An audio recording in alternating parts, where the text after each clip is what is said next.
Hi guys, I'm Carice from Evening Section, and my topic of choice is the Tuskegee Syphilis study. Okay, let's get into it.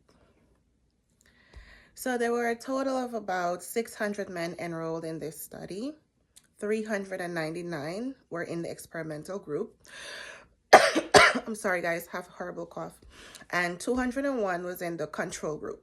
Most of the men were poor and illiterate sharecroppers. As a payment for their participation, they received medical exams, meals on examination day, rides to and from the clinic, and burial stipends that was given to their family members after they passed away.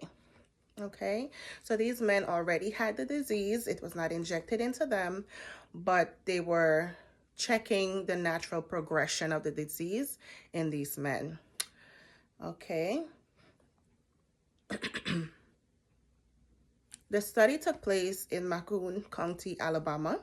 The purpose of this study, which was titled the Tuskegee Study of Untreated Syphilis in the Black Negro, was to see the natural history of syphilis in Black men.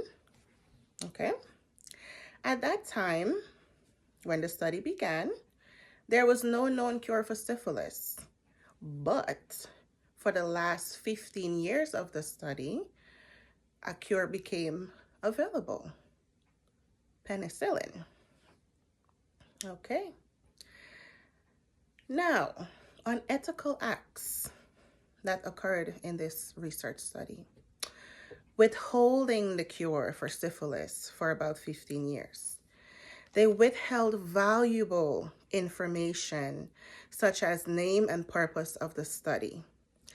Targeting a poor population of Black men. These men were uneducated and did not fully understand the extent of what they were truly signing up for. They were basically exploited. As a result of these unethical practices, researchers are required to get voluntary informed consent by every individual that's taking part in a study.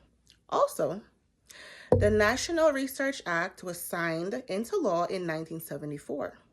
This act protects human subjects that's involved in a biomedical and behavioral research.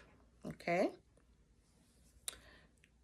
This research did not affect only the subjects involved, but also their wives and children and girlfriends, because these men were now infecting their partners and babies were being born with syphilis when there was now a cure available that was being withheld from them.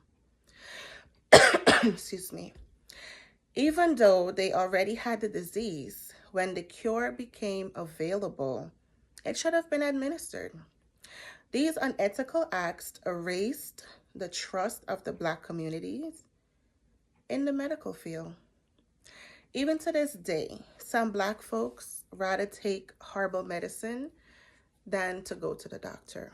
I know quite a few folks who prefer to take a herb for every medical problem rather than going to the doctor. They may not fully understand why they're doing it, but I truly believe that that mistrust was instilled very long time ago. Not just with this research study, but with other research studies as well that we will not go into. It is important for the dental hygiene student to be aware of the unethical practices so that we know what not to do and what to do. Knowledge of this information can be beneficial if a student decides to pursue a career in research, and it can also be beneficial for a clinician to implement healthy, ethical habits on a daily basis in the practice. Thank you.